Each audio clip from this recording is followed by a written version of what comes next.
I do remember those days. That is where, because of your struggle, I was sent here as a coordinator. Yes.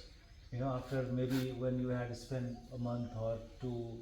Yes, I remember when you came, because Yes. the former guy, there was a guy before you, I can't remember his name, but he left and we're like, I kept saying, look, we're going to put these plants in the ground, but somebody needs to be here when we Yes, leave. yes. Somebody needs to be here when we leave. Yes. And then you came in, you were very sharp, and I was like, this is a good guy. But I remember when I also went back. But beautiful work. And the training center, Yes, we need to work a lot on this, to decorate, make it better. Yeah, those struggling days are paying now, and paying for quite some time now.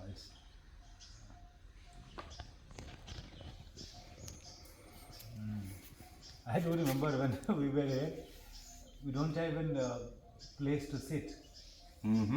Forget about chairs, not No. even proper stones, No, no shade. I just know. I sat up in the sunny, like you said, when I came up here, nobody else showed up to work. I remember when I first came here and some of the things we were doing, they didn't want to give me labor for because they thought it was ridiculous. Yes, Um, wasting the yeah, they thought they were resources wasting resources on the stones. on the stones and bringing the trash. They kind of didn't care about the trash, but when I Yes. wanted the trash, I said, "Give me all your trash," and they said, "What do you mean?" I'm like, "Bring me all the food waste you get from just for a couple." And then I had to tell them to stop because they started bringing so much. Yes. But the first day they came up with a truckload of trash. They got here before I did, and I looked, and it was dumped in the pond because they thought I wanted to bury it like a landfill. And I had to bring them back, and I said, no, take that trash out of this hole and put it over there. And they just looked at me like I was crazy. And why would you want to do that? I'm like, you'll see. Where I just came from, Kenya, I started showing them composting, and we built a biodigester so they can put their waste in there now, and a few other ways to handle their waste. They're doing a bucket toilet, so they're composting their own human waste now. And after I taught them all this, I looked around their farm and I'm like, now the only thing I'm concerned about is you're gonna not have enough waste. Before you were like, where do we put this waste?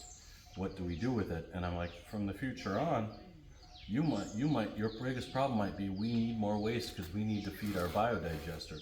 We need more compost for our land, and you'll have to bring it in from out of town. So you kind of created the demand. I think there will be, yes, a demand for trash. DOT. A demand for garbage, DOG. Place did not have a nursery. No.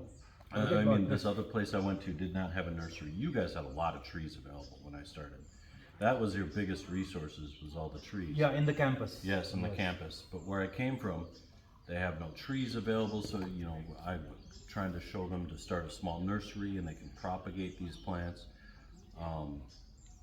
But the biggest challenge sometimes is just a change of perspective. Not even being able to plant or build, but having people change. Look, this is not garbage. Yeah. This And I is a remember you resource. telling in many one of the universities where they teach permaculture, they give the example of transformation of this place. Yes. I remember you telling me when we had a video call or something last year or this year, when we are deciding. Yes, the Canadian University used this land as a case study. See, that's such a proud thing. You guys should be proud. Yeah. You guys should be very proud, and more local universities out here should be coming and Yes. seeing this as an example, and local politicians, because when our modern day problem, a big modern day problem we all have all over the world is what do we have? I know he will have one. Yes. I just need to hold it. I got you. You thought you would just keep eating me. Big bottom day problem we have is how to handle our waste. And the solution to the problem is change of perception on what is waste. Yes. Yes.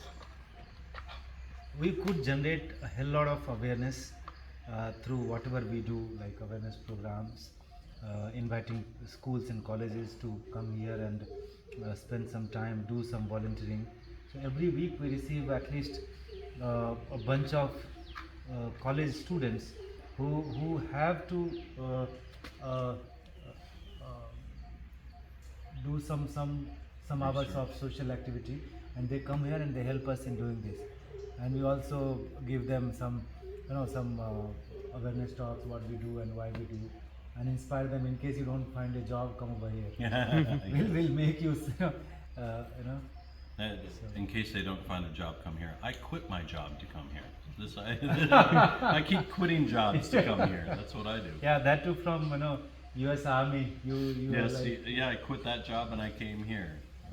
And you were in Iraq and Afghanistan? Yes, both Iraq and Afghanistan. And for the 2 years before, so it was kind of, I went to Afghanistan, then I went to Iraq the following year, and then after that I was in the year after that. For 2 years after that, I was in northern Thailand in the Panya project, and then I came here. By the way, till the time we talked, see what we have collected. Yes. Out of one papaya seed, many fruits like this would have come that you saw what we were peeling, and from one papaya comes so much of seed. Hundreds. Hundreds. It could be easily maybe 500 or more than that, and this is how nature gives you back. And we need to get in a habit of collecting and safeguarding the seeds. They are not seed of a fruit, they are the seed of the creation. We need to safeguard it because there are people who are burning it. They are intentionally making it scarce so that it gets to their laboratory, to their factory, and they sell it premium to us. And those seeds who are artificially grown and laboratory made and all that, they don't have memory. So they won't be able to bring that genetical and positive impact what this seed will do. That's right. We burn the seeds and we burn the fruit for energy. Both of these things, these are not waste. These are both very valuable resources. This is future soil.